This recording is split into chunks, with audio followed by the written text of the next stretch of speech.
Friends, welcome back in your YouTube channel smart classes. Friends, जैसा कि हमें सभी को पता है कि चौधरी चरण सिंह यूनिवर्सिटी मेरठ ने बीएड फर्स्ट ईयर और सेकंड ईयर दोनों की एग्जामिनेशन की डेट डिक्लेयर कर दी है। आपके एग्ज़ाम्स 15 जून 2022 से शुरू होने वाले हैं। अब आप सभी के सामने सिर्फ एक ही समस्या है कि हमारा पेपर पैटर्न कैसा होगा। तो फ्रेंड्स, अभी जो हमारे इससे पहले पेपर हुए थे उसी का एक पेपर चौधरी चरण सिंह यूनिवर्सिटी का ही पेपर आपके सामने प्रस्तुत है। इस पेपर के पैटर्न से हमें अंदाज़ा लग जाएगा कि आगामी पेपर भी लगभग इसी तरह के होने वाले हैं, क्योंकि पेपर है आपका ऑफलाइन होने वाला है। आपका टाइमिंग 3 आवर्स का रहेगा। तो अगर यही सब रहा तो पेपर का पैटर्न ठीक इसी तरह से रहेगा जैसा कि हमारा 17-19 के बैच का पेपर रहा है। ये पेपर हमारा जून 2019 में हुआ था, 2019 में हुआ ये पेपर। इससे आपको काफ़ी हेल्प मिलेगी कि किस तरह से आपका इस सेशन का पेपर होने वाला है। तो ये जो पेपर है ये 3 सेक्शंस में डिवाइड है। सेक्शन ए आपका डिस्क्रिप्टिव आंसर क्वेश्चंस हैं, अर्थात विस्तृत उत्तरीय प्रश्न इसमें पूछे जाएंगे। इसका मतलब है कि आपको ये जो पेपर करना है, ये जो प्रश्न करने हैं, इन्हें लॉन्ग कुछ आंसर की तरह से अटेंड करने हैं। इसमें आपको आंसर लगभग 4 से 5 पेज का लिखना अनिवार्य है, क्योंकि इस प्रश्न के माध्यम से आपके अंदर की क्रिएटिविटी, आपकी राइटिंग स्किल, आपके व्यूज़, आपका एनालिटिकल और क्रिटिकल थिंकिंग, ये सभी चेक की जाएगी। इसीलिए इस प्रश्न को करते समय आपको ध्यान रखना है कि प्रश्न टू द पॉइंट हो, कंटेंट से आप बिल्कुल ना भटकें। अब आता है ये जो प्रश्न है ये कितने आएंगे। तो इसमें स्पष्ट लिखा हुआ है, इस खंड में 3 प्रश्न आंतरिक चयन विकल्प के साथ दिए गए हैं। सभी प्रश्नों को हल कीजिए। प्रत्येक प्रश्न के अंक 8 अंक का है। इट मीन्स टू से आपको इसमें 3 क्वेश्चन दिए जाएंगे और तीनों क्वेश्चंस और करके आपस में कोरिलेटेड होंगे। आपको कुल मिला के 3 क्वेश्चंस करने हैं और एक क्वेश्चन का मार्क्स, जैसा कि इसमें इंडिकेट हो रहा है कि 8 नंबर का होगा। कुल मिलाकर आपका जो सेक्शन ए है वो लगभग 24 मार्क्स का होगा। ओके फ्रेंड्स, तो this section has 3 questions. Each questions has an internal choice. Attempt all questions. Each questions carry 8 marks.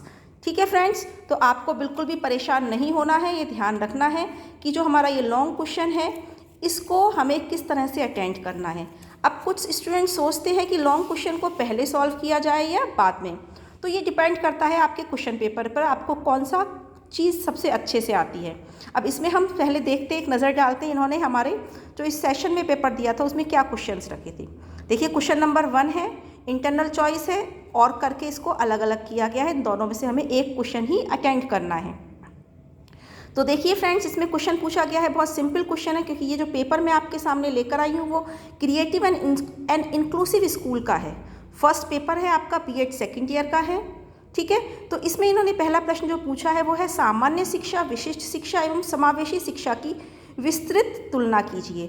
अब हमें यह ध्यान रखना है, सबसे पहले हमें ध्यान देना जनरल एजुकेशन, ऐसी एजुकेशन जिसे हम कॉमन स्कूल्स में प्राप्त करते हैं, स्पेशल एजुकेशन जिसे हम स्पेशल स्कूल्स में प्राप्त करते हैं, और इंक्लूसिव एजुकेशन। इन तीनों का क्या मतलब है और हमें इन तीनों का मीनिंग बताकर इनको डिफाइन करना है और बाद में इनको कंपैरिजन करना है, क्योंकि इन्होंने कहा है कंपेयर करना है। अगर आप ये क्वेश्चन नहीं करना चाहते हो तो आपके पास दूसरा क्वेश्चन इसमें दिया गया है, what do you mean by the main streaming of education, discuss the characteristics and component of main streaming of education. तो इन्होंने कहा है शिक्षा के मुख्य धाराकरण से आपका क्या अभिप्राय है। शिक्षा के मुख्य धाराकरण की विशेषताएं एवं घटकों की विवेचना कीजिए। आपको पहले प्रश्न में से, इसमें से या इसमें से, दोनों में से कोई एक क्वेश्चन अटेंड करना है। आपको जो भी लगता है कि मेन स्ट्रीम ऑफ एजुकेशन क्या है, ठीक है, और उसकी क्या कैरेक्टरिस्टिक्स हैं। अब आते हैं फ्रेंड्स क्वेश्चन नंबर 2 पर। क्वेश्चन नंबर 2 जो हमारा है, ध्यान दीजिए, ये describe the development of inclusive education in India. Bharat में समावेशी शिक्षा के विकास का वर्णन कीजिए। ठीक है, यानी कि जो इंक्लूसिव एजुकेशन थी भारत में कब और कैसे स्टार्ट हुई। ठीक है, इसके विषय में हमारी भारत सरकार क्या कहती है, किस तरह की पॉलिसीज़ बनाई गई। ठीक है, तो पहले आप छोटा सा मीनिंग इंक्लूसिव एजुकेशन का क्लियर करके फिर आप इसमें भारत में इसका डेवलपमेंट लेंगे। अगर आप सपोज ये प्रश्न नहीं करना चाहते हैं तो आपके पास दूसरा प्रश्न है, it is very easy question, इससे रिलेटेड वीडियो मैं आपको डाल चुकी हूँ। प्रतिभाशाली बालकों हेतु शैक्षिक प्रावधानों की विवेचना कीजिए, discuss the educational provision for gifted child. तो यहाँ पर हमारे पास फ्रीडम है, लेकिन विद इन 2 क्वेश्चंस हमें इन दोनों क्वेश्चन में से एक अटेंड करना कंपलसरी है। तो प्रतिभाशाली बच्चे जो कि गिफ्टेड स्टूडेंट्स हम जिन्हें बोलते हैं, उनकी क्या विशेषता है, उनको हमें क्या एजुकेशनल हमें उनका प्रोग्राम बनाना चाहिए। ठीक है, अब हम बात करते हैं क्वेश्चन नंबर 3 की। क्वेश्चन नंबर 3 इसमें क्या है, what do you understand by exceptional children, discuss the problems of exceptional children. बहुत इजी क्वेश्चन है ये भी कि एक्सेप्शनल चिल्ड्रन से आप, विशिष्ट बालकों से आप क्या समझते हैं, और विशिष्ट बालकों की समस्या का विवेचन कीजिए। यानी कि एक ऐसा आपको क्वेश्चन मिल गया है जिसे अगर आपने एक बार भी पढ़ लिया तो आप आसानी से इसे लिख सकते हैं, या एक बार भी अगर आपने सुन लिया तो आप इसे आसानी से कर सकते हैं। इस एक्सेप्शनल चिल्ड्रन की पूरी वीडियोस आप इस प्लेलिस्ट में मिल जाएंगी। इसी के साथ आपका जो 3rd क्वेश्चन के संग अगला क्वेश्चन आया है वो और करके, वो है define emotionally disturb children, describe the problems and educational provision of emotionally disturb children.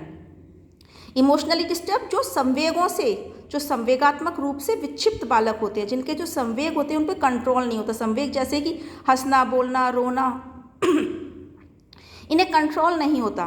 ठीक है, तो इनकी हमें पहले डेफिनेशन देनी है, ऐसे बच्चे जिनको अपनी भावनाओं पर कंट्रोल नहीं होता।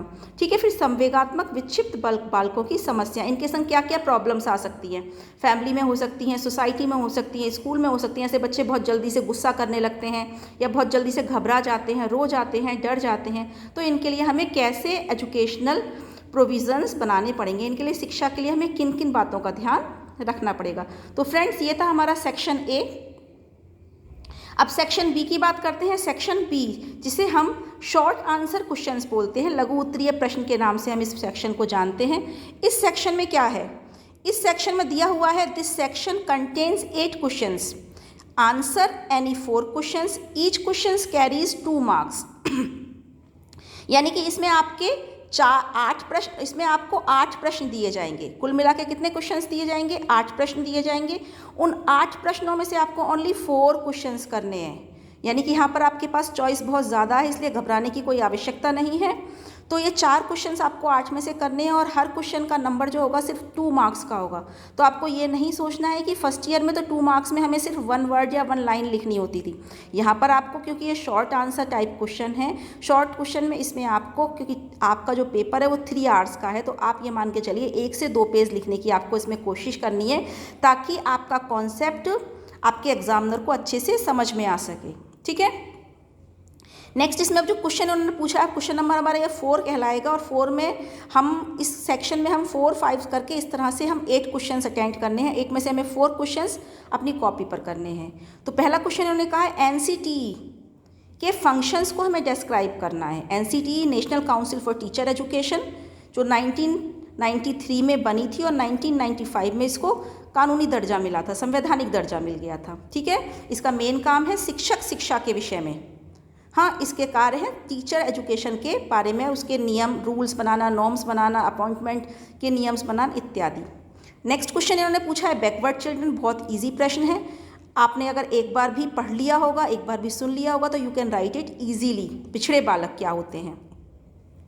नेक्स्ट क्वेश्चन इन्होंने दिया है problem of learning disabled children, यानी कि जो बच्चे डिसेबल्ड हैं, अधिगम बाधित हैं, जिनको सीखने में परेशानी हो रही है, हाँ, उनकी क्या क्या समस्याएं होती हैं। तो फ्रेंड्स, यहाँ पर घबराने की बिल्कुल आवश्यकता नहीं है, क्योंकि जो आपके लर्निंग डिसेबल्ड बच्चे होते हैं वो मानसिक मंद नहीं होते। ठीक है, इतनी ज़्यादा उनकी मानसिक मंदता नहीं होती, उनके संग कुछ ऐसी प्रॉब्लम्स होती हैं जिसकी वजह से वो सही ढंग से अपना रेस्पॉन्स नहीं दे पाते हैं।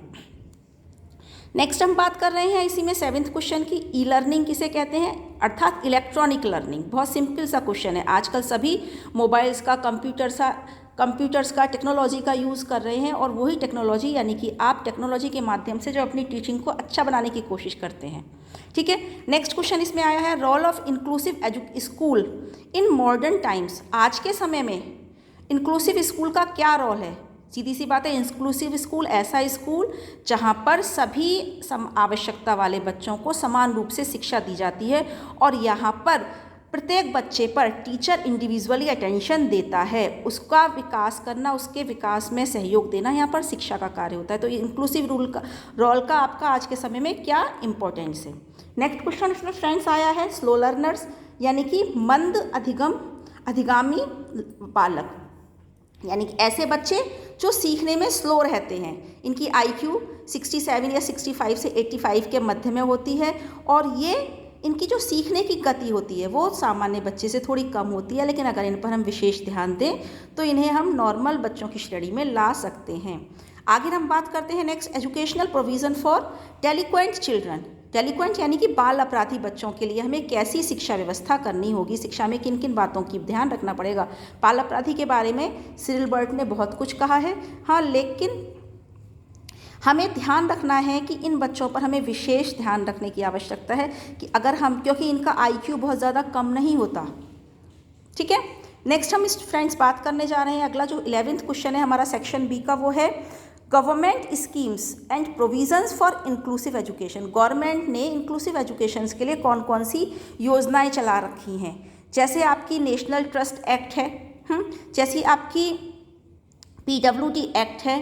ये सारी जो योजनाएं हैं क्या हैं और गवर्नमेंट इनके लिए क्या क्या फैसिलिटी प्रोवाइड करवा रही है। ठीक है फ्रेंड्स, तो अगर अब तक हमने देखा तो जितने भी ये प्रश्न पूछे गए हैं, अगर आपने एक बार भी ढंग से पढ़ लिया तो इजीली आप इसके प्रश्नों को उत्तर आसानी से दे सकते हैं। सेक्शन C की बात करते हैं फ्रेंड्स। सेक्शन C में आपका आता है ऑब्जेक्टिव टाइप क्वेश्चंस।